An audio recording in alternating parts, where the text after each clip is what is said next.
नाज़रीन, अगर किसी औरत के शौहर में जुनून, गुस्सा और जुल्म एक आदत बन जाए और वो औरत माँ बनने वाली हो, तो क्या उसका बच्चा भी अपने बाप जैसा जालिम बनेगा या वो अपनी माँ की तरह बर्दाश्त और मोहब्बत की अलामत बनेगा?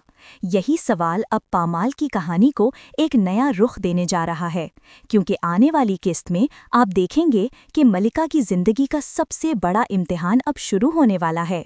मलिका और रज़ा ने अभी नया घर लिया है। जिंदगी एक खूबसूरत ख्वाब की तरह लग रही है। दोनों के दरमियान प्यार, हंसी, छोटी छोटी बातों पर नाज। रज़ा मलिका के लिए चीज़ें लाता है, मलिका घर को सजाने में मसरूफ़ रहती है। नाजरीन, इन लम्हों में किसी को अंदाज़ा नहीं होता कि यही घर चंद दिनों में मोहब्बत का कैद खाना बन जाएगा। एक दिन मलिका की तबीयत खराब हो जाती है। वो चक्कर खाकर गिरने लगती है। रज़ा घबरा कर उसे डॉक्टर के पास ले जाता है। डॉक्टर की मुस्कुराहट सब कुछ कह देती है। मुबारक हो, आप माँ बनने वाली हैं। ये सुनकर मलिका की आंखों में खुशी के आंसू आ जाते हैं। वो रज़ा का हाथ पकड़ती है। दोनों मुस्कुराकर एक दूसरे को देखते हैं। यूं लगता है जैसे उनकी जिंदगी मुकम्मल हो गई हो। मगर नाजरीन, ये खुशी ज्यादा देर कायम नहीं रहती, क्योंकि किस्मत ने कुछ और ही लिख रखा है। चंद दिन बाद मलिका बाजार से कुछ ज़रूरी चीज़ें लेने जाती है। जब वो वापस आती है तो रज़ा घर पर बैठा होता है, चेहरे पर सख्ती, आवाज़ में गुस्सा। तुम बाहर क्यों गई थी? किसने इजाज़त दी तुम्हें? मलिका हैरान रह जाती है। रज़ा, मैं तो बस घर के लिए चीज़ें लेने गई थी। रज़ा धाड़ कर कहता है, मैंने कहा था ना, मेरी मर्जी के बगैर कोई कदम नहीं उठाओगी। मलिका के चेहरे पर दुख, आवाज़ में खामोशी और आंखों में सवालात हैं। ये वही रज़ा है जो कभी कहता था, मैं तुम्हारे बगैर रह नहीं सकता। मलिका अपनी तबीयत की खराबी के बायस एक नौकरानी को घर में रख लेती है। जब रज़ा वापस आता है और उसे देखता है तो जैसे उसका खून खौल उठता है। ये औरत कौन है और तुमने मेरी इजाज़त के बगैर इसे क्यों रखा?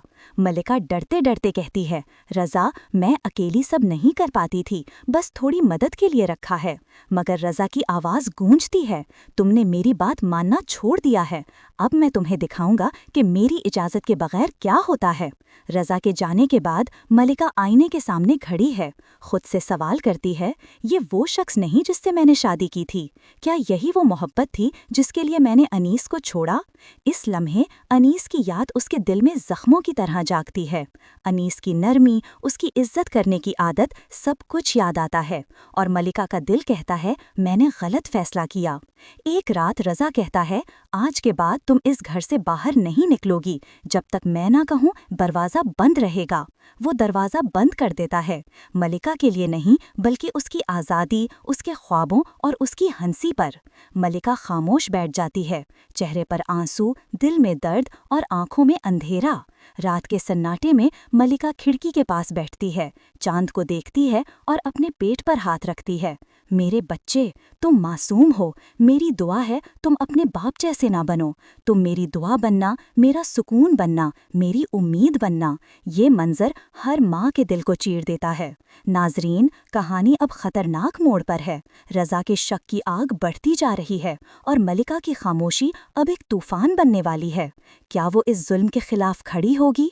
क्या वो अपने होने वाले बच्चे के लिए कोई बड़ा कदम उठाएगी, या फिर वो हमेशा इस कैद में रहने पर मजबूर हो जाएगी? ये सब जानने के लिए देखते रहिए पामाल की अगली किस्त। अगर वीडियो अच्छी लगी हो तो वीडियो को लाइक करें, चैनल को सब्सक्राइब करें और कमेंट में बताएं, क्या मलिका का फैसला ठीक था? क्या वो रज़ा को बदल सकेगी? मिलते हैं अगली वीडियो में। तब तक अपना ख्याल रखिए। अल्लाह हाफिज़।